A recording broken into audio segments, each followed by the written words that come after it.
Dyma papur blwyddyn 10, Dwyradd sylfaen o 2023. Yn 2023, roedd angen 29 marc am C. Mae'r tabl yn dangos 4 cyfansoddyn a'i fformulau. Defnyddiwch y wybodaeth yn y tabl i ateb y cwestiynau canlynol. Rhowch enw'r cyfansoddyn sy'n cynnwys yr elfennau hydrogen a bromin. Wel, hydrogen yw H, neu chi edrych lan ar y tabl cyfnodol os oes rhaid, a bromin yw Br, felly hydrogen bromid.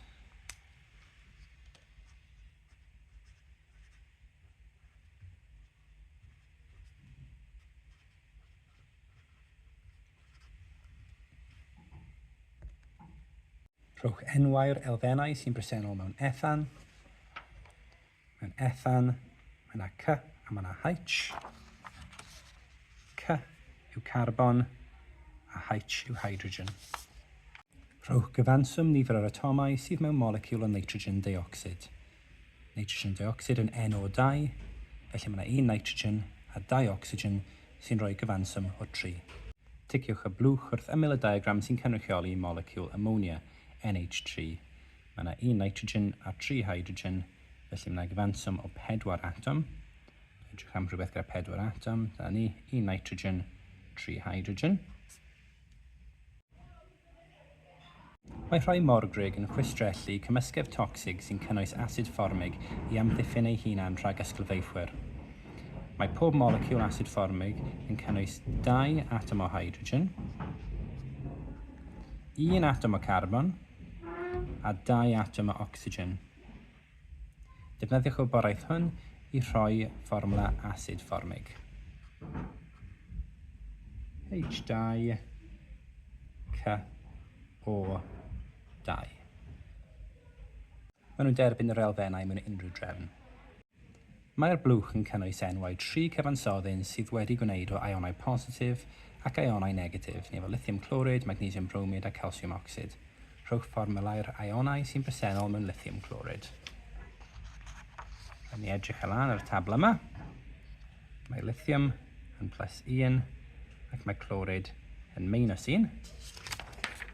Gyd dwi'n neud yw copi nhw lawr. Li+, Cl-. Rhowch fformwla magnesium bromid. Rhaid ni ffeindio y gwefr ar magnesium, 2+, a bromid, 1-, ac ysgrifennu mas.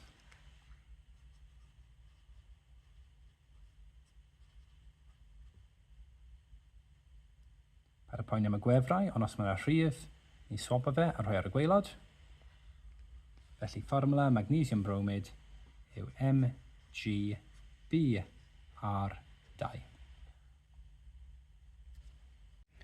Ticiwch y blwch wrth ymyr yr hyfaliad cywir ar gyfer yr adwaith rhwng calsium ac ocsigen i gynhyrchu calsium oxid. Mae'n rhaid ni gwybod bod unrhyw elfen sydd yn nwy ac yn adweithiol yn diatomig, fel O2, H2, Cl2, F2, N2 ac yn y blaen. Felly, dydy hwnna ddim yn y fformwla ocsigen, mae ddim yn yr un yma. Mae mas o'r 2 yma. Ydyn nhw wedi cydbwyso'n iawn. Ar yr ochr yma mae yna 1 calsium, ar yr ochr yma mae yna 2. Felly mae ddim yn yr un yma. Felly well ni'n check o'r un ar y top. Mae yna 2 calsium cywir, 2 calsium, so mae nhw'n iawn. 2 oxygen fan hyn, 2 oxygen fan hyn, felly mae'r un yma'n iawn. Mae'r diagram yn dangos sut mae cyfandiroedd y ddaear wedi trefnu heddiw. Yn 1912, fe wnaeth Alfred Wagner gynnig y ddamcaniaeth drifft cyfandirol. Defnyddiwch y gosodiadau o'r tabl i ateb rhannau 1 a 2 isod. Rhowch lythyren y gosodiad sy'n disgrifio sut roedd y cyfandiroedd wedi trefnu'n wreiddiol ar ôl Wagner. So, yn wreiddiol roedd y cyfandiroedd i gyd yn un cyfandir mawr, Pangea, a ni'n edrych am rhywbeth sy'n swnio chydig fel yna. Mae'r anifeiliaid tebyg ar gyfandiroedd gwahanol, mae ffosiliau tebyg ar gyfandiroedd gwahanol, dim ond Ewrop, Asia ac Affrica oedd wedi huno ar un adeg. Roedd yr holl gyfandiroedd wedi huno ar un adeg. Dyna'r un, dyna beth sy'n disgrifio Pangea. Rhowch lythrenau 3 ddarn o dystiolaeth roedd Wagner wedi defnyddio i gefnogi ei ddamcaniaeth. So ni'n meddwl am jigsaw, creigiau tebyg, ffosiliau tebyg.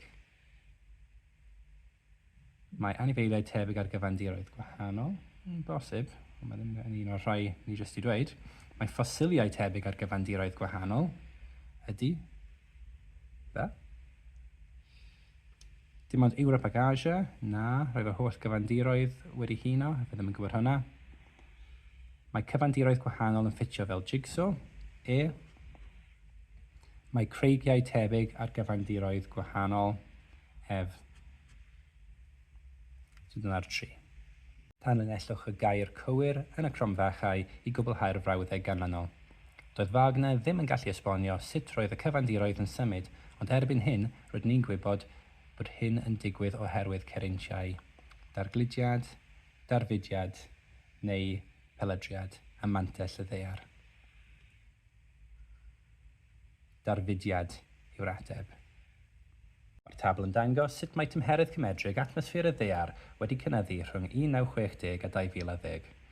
Tanlinellwch beth fyddai tymheredd cymhedrig atmosffer y ddaear yn 2020 os byddai'r duedd hon yn parhau. Felly mae'n rhaid ni edrych ar beth yw'r duedd.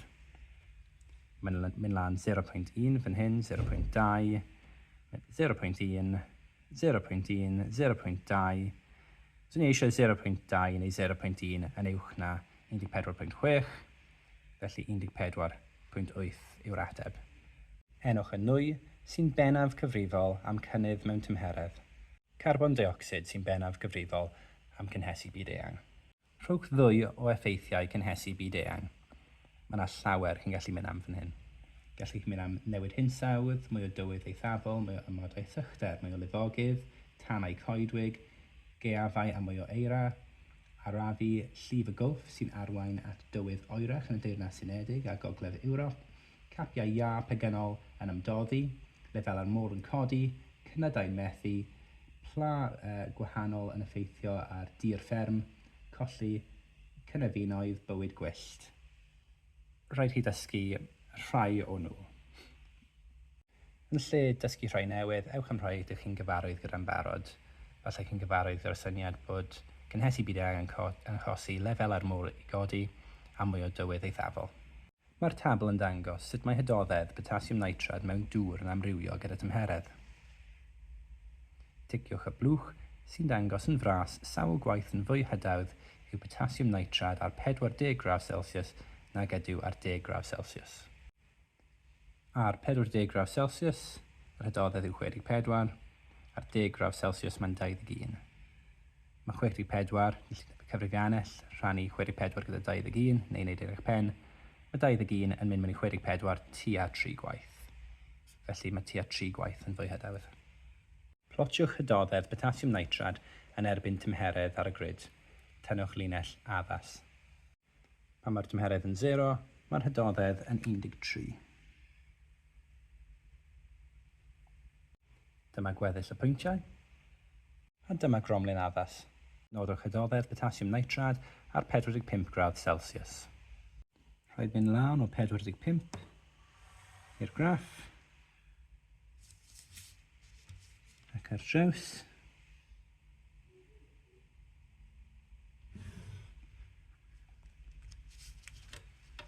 Felly 72. Maen nhw'n derbyn unrhyw beth yn amrediad o 72 i 76. Neu os mae eich cromlin chi'n anghywir, maen nhw'n derbyn unrhyw beth sy'n gywir pan mae'n cael ei darllen o llinell chi. Gyfrifwch beth yw mas o potasiwm nitrad solid sy'n ffurfio pan fydd hydoddion dirlawn mewn 100 gram o ddŵr ar 45 gradd Celsius yn oeri i 25 gradd Celsius. Felly ni'n gwybod mae hydoddion dirlawn ar 100 gradd Celsius yn cynnwys 72 gram, felly rhaid ni ffeindio mas faint mae'n cynnwys ar 25 gradd Celsius. Yn yr un ffordd, ti'n mynd lawn o 25 i'r cromlin ac ar draws, yn dod i 38. Felly os ni'n gwneud 72, tynnu 38, ni'n cael popeth sy'n dod mas o'r hydoddiant wrth oeri, sef 34. Mae potasiwm nitrad yn dadalfennu wrth ei rysogi i gynhyrchu potasiwm nitrad, KNO2 ag ocsigen. Cydbwyswch yr hyfaliad ar gyfer yr adwaith. Ni'n gwybod mae yna 2 Ks, felly angen 2 K ar ochr yma, llai yn y bocs, symud ymlaen. Wrth fysogi potasiwm nitrad, mae myfyrwraig yn disgwyl gwneud 4.35 gram o potasiwm nitrad. Hyn, dim ond 3.13 mae hi'n ei wneud mewn arbrawf. Cyfrifwch beth yw canran cynnyrch y potasiwm nitrad yn yr arbrawf. Rhowch eich ateb i'r rhif cyfan agosaf. Aeth un o disgyblion fydd dweud ddoi, pan maen nhw ddim just mewn Cemeg yn dweud dwa canran. Wel, maen nhw yn. Cyfrifwch canran. So mae canran yn rhif bach dros rhif mawr lluosi 100. 3.13 dros 4.35 lluosi 100.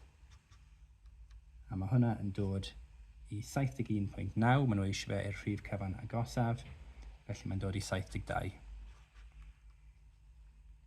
Mae sglodion marmor yn adweithio ag asid hydroclorig i gynhyrchu nwy carbon dioxid fel sydd i'w weld yn yr hyfaliad. Mae graff A yn dangos cyfaint y carbon dioxid sy'n cael ei gynhyrchu dros gyfnod o 6 munud pan mae'r adwaith yn cael ei gynnal ar 30 gradd Celsius. Darganfyddwch beth yw cyfaint y carbon dioxid sy'n cael ei ryddhau ar ôl 2 funud. Rhaid mynd lan o 2 funud i'r graff. Ac yna ar draws. Felly yr ateb yw 24 cm3. Darganfyddwch yr amser mae'n ei gymryd i'r adwaith orffen. Ni'n edrych am ble mae'r graff yn mynd yn fflat. I fi mae'r graff yn mynd yn fflat fan hyn, felly 4.8. Ond maen nhw'n derbyn amrediad unrhyw le rhwng 4.7 i 5. Ar ba un o'r pwyntiau canlynol ar graff A mae'r adwaith ar ei fwyaf gyflym. Ni edrych am lle mae'r graff yn mwyaf serth. Mae'n rafach fan hyn. A mae'n mynd yn fwy ac yn fwy serth wrth mynd am yn ôl. Felly mae'r ardal lle mae mwyaf serth yw ardal 1. Ac os ydych chi wedi cael popeth yn iawn hyd yn hyn, yn 2023 fi asych chi wedi cael C. Ar ôl hanner munud, mae 7.5 cm3 o carbon dioxid wedi cael ei gynhyrchu. Defnyddiwch yr hyfaliad i gyfrifo cyfradd gymetrig yr adwaith dros yr amser hwn mewn cm3 pob eiliad. So mae'r cyfradd gymetrig yn cyfaint y carbon dioxid sydd wedi cynhyrchu, sef 7.5, dros yr amser mewn eiliadau. Mae hanner munud yn 30 eiliad. A mae hwnna yn dod i 0.25. Mae graffiau B, C a D ar y grid isod yn dangos y canlyniadau ar gyfer yr un arbrawf wedi gynnal ar dymereddau gwahanol. Mae graff A, sef yr adwaith sydd wedi gynnal ar 30 gradd Celsius yn cael ei ddangos hefyd. Nodwch pa un o'r graffiau B, C a D sy'n dangos canlyniadau'r arbrawf sydd wedi cynnal ar dymeredd o 40 gradd Celsius. So roedd A yn 30 gradd Celsius, felly ni eisiau un gyda cyfradd uwch, a wedi cael ei wneud ar tymheredd uwch, felly B yw'r ateb. Gan ddefnyddio'r hyn rydych chi'n ei wybod am ddamcaniaeth grynynau tanlinellwch y geiriau cywir yn y cromfachau i gwblhau'r frawddau canlynol. Ar dymheredd uwch, bydd gan y grynynau llai mwy llai neu'r un swm o egni. Dymheredd uwch, bydd nhw efo mwy o egni cinetig, ac felly bydden nhw'n symud yn fwy cyflym a bydd nifer hafal, llai neu mwy o wrthdrowiadau llwyddiannus bob eiliad. Os mae'r tymheredd yn mwy, mae yna mwy o egni cinetig, mae yna mwy o wrthdrowiadau pob eiliad. Siŵr o fod chi wedi gweld hwn yn y lab. Dyla'r athro defnyddio cafn mawr o ddŵr a darn bach o fetel. Pryd dwi'n gwneud hwn, maen nhw wastad yn dweud, defnyddiwch darn fwy, sir, defnyddiwch darn fwy. Ond darn bach dylech chi defnyddio. Dylech chi defnyddio gefel i dal y fetel, oherwydd mae'r metel yn adweithio gyda dŵr, felly fe'n adweithio gyda'r dŵr ar eich ddwylo. Sbectol diogelwch am yr un rheswm, dŵr neu'ch llygaid, peryglus iawn eich llygaid, a sgrin diogelwch. Lithium yw'r lleaf adweithiol, mae'n arnofio yn symud yn araf ond dim ond yn cynhyrchu swm bach o swigod. Mae sodiwm yn arnofio, ymdoddi i belen, yn symud yn gyflym ac yn cynhyrchu mwy o swigod.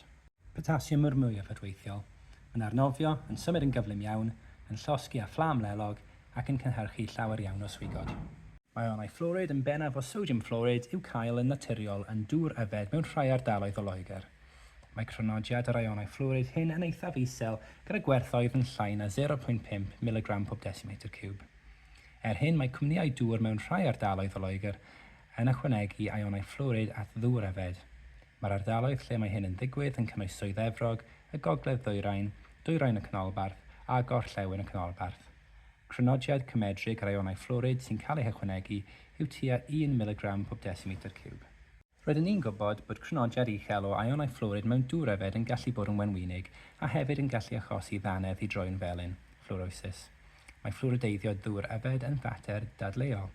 Mae rhai pobl yn gwrthwynebu ffluorideiddio oherwydd mae'n golygu nad yw'r unigolyn yn gallu dewis os ydyn nhw eisiau cymryd ffluorid neu beidio.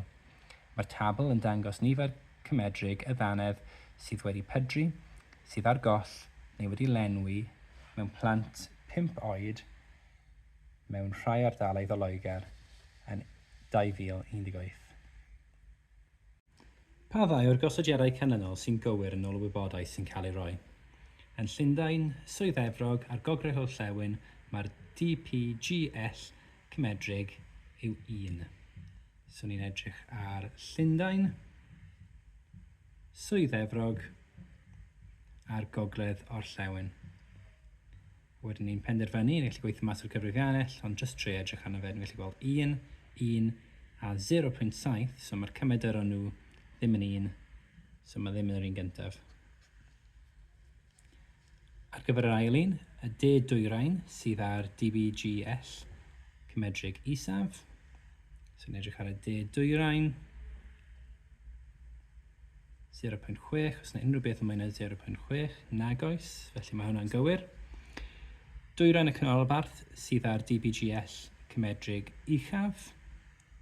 So, ni'n edrych ar Dwyrain y Canolbarth,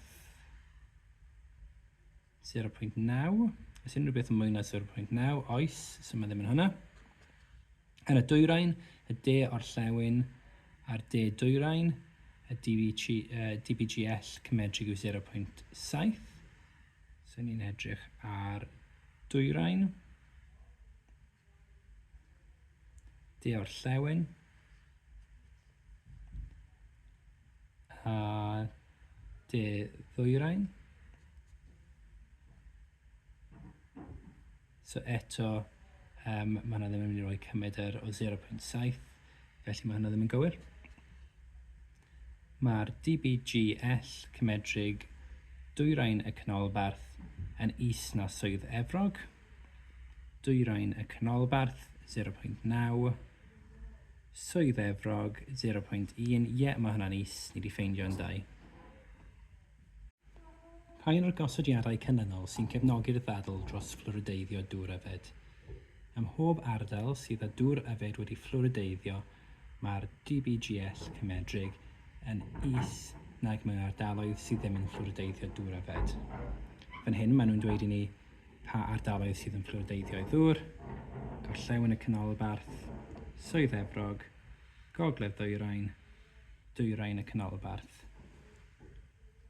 Ydyn nhw'n is? Wel, na, yn y Orllewin, maen nhw ddim yn ffluorideiddio ac mae hwnna'n is, so mae hwnna ddim yn gywir, so mae methu bod yn hwnna.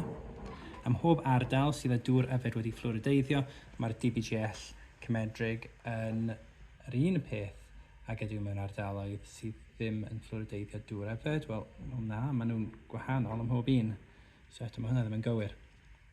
Ym mhob ardal sydd â dŵr yfed wedi ffluorideiddio, mae'r DBGL cymedrig yn is nag ydyw mewn Gogledd Orllewin. Wel, mae'r Gogledd Orllewin yn hyn, 1.3, ac mae pob ardal sydd wedi ffluorideiddio'n is na yna, so mae hwnna yn gywir. Felly mae'n rhaid bod hwnna yw e. Rhain o'r gosodiadau canlynol fyddai'n gallu cael ei ddefnyddio mwyn gwrthwynebu'r ddadl dros ffluorideiddio dŵr yfed. Ife, dydy hi ddim yn bosibl penderfynu a yw ffluorideiddio dŵr yfed yn lleihau DBGL cymedrig. Efallai, rhaid ni edrych ar y data'n ofalus i gweithio hwnna mas. Ym mhob ardal sydd â dŵr yfed wedi ffluorideiddio, mae'r DBGL cymedrig yn uwch nag ydyw mewn ardaloedd sydd ddim yn fflwrideiddio dŵr yfed? Wel, mae'n uchaf yn ardal sydd ddim yn fflwrideiddio dŵr yfed, so mae'n sicr ddim yn hwnna. Ym mhob ardal sydd â dŵr yfed wedi fflwrideiddio, mae'r DBGL cymedrig yn uwch nag ydyw yn y de orllewin. So, yn y de orllewin, mae'n 0.7. Maen nhw'n fflwrideiddio yn gorllewin y canolbarth, mae hwnna'n 0.7 hefyd, so mae ddim yn hwnna. Felly, rhaid bod e'n yr un yma. Dydy hi ddim yn bosibl penderfynu a dyw fflwrideiddio dŵr yfed yn lleihau DBGL cymedrig. Hoffa i os nhw wedi rhoi gan defnyddio'r data yma, ond dyna ni. Awgrymwch reswm posibl pan mae gan y de ddwyrain DBGL cymedrig isel mewn plant 5 oed nad oes unrhyw fflwrid yn cael ei ychwanegu at ddŵr yfed yn yr ardal hon. Yr ateb mwyaf amlwg i fi yw mae mwy o bobl yn brwsio i ddanedd a ffast dannedd. Ond maen nhw'n derbyn hylendid deintyddol dda yn yr ardal yna, neu falle mae yna fflwrid naturiol yn y dŵr yfed, neu falle mae yna llai o siwgr yn ei diet. Mae'r diagramau isod yn dangos y deunydd electronig 5 elfen A, B, C, D a G. Nid symbolau'r elfennau yw'r llythrenau. Rhowch lythrenau'r elfennau sydd i'w cael yn cyfnod 2 y tabl cyfnodol. Rhowch reswm dros eich dewis. Wel, mewn cyfnod 2, mae yna 2 blisgyn, felly A B yw'r ateb. Dyna'r unig ateb maen nhw'n derbyn am yr ail marc, ond os ych chi'n sownd, gallech chi gweithio mas beth yw'r elfennau. Mae A efo 4 electron, felly mae'n debygol iawn o bod yn beryliwm. Mae beryliwm mewn cyfnod 2, mae cyfnod 1, rhes 1, cyfnod 2, rhes 2, felly ni'n gallu gweithio mas beth ydyn nhw y ffordd yna. Ond yr ateb gorau yw A B oherwydd mae'r ddau yn cynnwys blisgyn. 2 blisgyn. Rhowch lythyren yr elfen sydd i'w chael yn grŵp 0 y tabl cyfnodol. Rhowch reswm dros eich dewis. Dylwn ni gwybod bod elfennau grŵp 0 efo blisgyn allanol llawn, a dylwn ni gwybod bod blisgyn allanol llawn yn 2 electron y blisgyn gyntaf ac 8 electron mewn pob blisgyn arall. So mae'n rhaid ni ffeindio naill ai 2 electron yn y blisgyn cyntaf a dim mwy o electronau, dim byd gyda dim ond 1 blisgyn.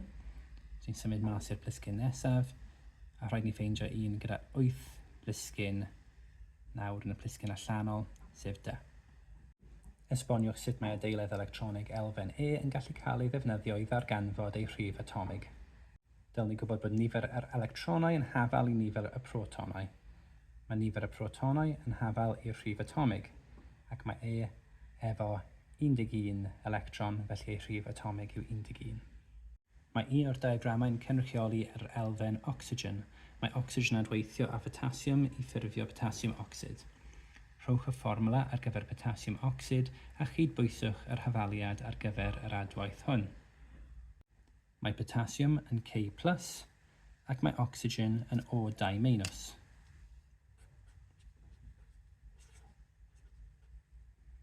Os mae yna rhif, dwi'n swapo fe, a rhoi e ar y gwaelod. Dwi'n anwybyddu'r gwefrau, felly K2O yw fformwla potasiwm ocsid.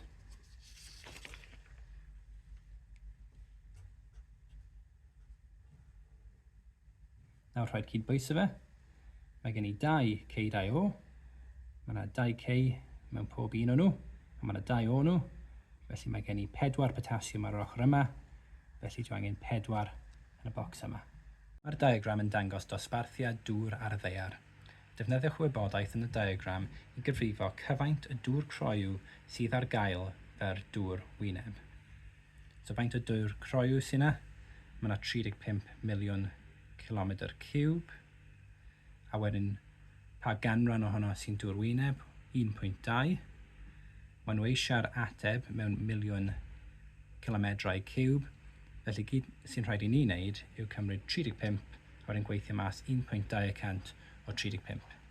Mae yna cwpl o ffyrdd gwahanol o gweithio mas ganrannau.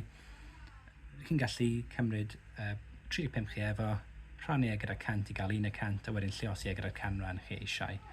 Ac os ydych chi'n gwneud hwnna, mae'r ateb yn dod mas fel 0.42. Wrth i boblogaeth y ddaear barhau i gynyddu, bydd mwy o angen cael dŵr croew o ddŵr y môr. Yr enw ar hyn yw dihalwyno. Rhowch ddull y byddai'n gallu cael ei ddefnyddio i gael dŵr croew o ddŵr y môr. Y ddau chi wedi astudio yw distylliad neu osmosis gwrthdro. Mae ionau calsiwm, Ca2+, yn achosi caledwch mewn dŵr ddaear. Disgrifiwch arbrawf i gymharu caledwch 2 sampl o ddŵr ddaear. Dylwn ni gwybod bod dŵr meddal yn cynhyrchu trochion sebon wrth gael ei ysgwyd â sebon. Felly, dull bosibl yw ychwanegu cyfeintiau hafal, felly 1 cm3 o hydoddion sebon at cyfeintiau hafal, falle 20 cm3 o'r ddau sampl dŵr ac ysgwyd am yr un faint o amser. Y sampl sy'n cynhyrchu'r mwyaf o drochion sebon yw'r dŵr mwyaf meddal. Mae soda golchi yn cael ei ddefnyddio i feddalu dŵr caled. Mae soda golchi yn cynnwys sodiwm carbonad. Rhowch fformwla sodiwm carbonad. Mae'r ion sodiwm yn Na+, a'r ion carbonad yn CO3-2-. So ni'n ysgrifennu nhw mas. Na+, CO3-2-. Mae hwn yn rhywbeth mae pobl yn ffeindio'n anodd. Unrhyw rhifau sydd ddim yn gwefrau, maen nhw'n aros ble ydyn nhw. Ond unrhyw gwefrau, os mae'r rhif, ni'n anwybyddu'r gwefr, ni'n cymryd y rhif a swapo fe. Felly fformwla sodiwm carbonad yw Na2 ar y gwaelod, CO3.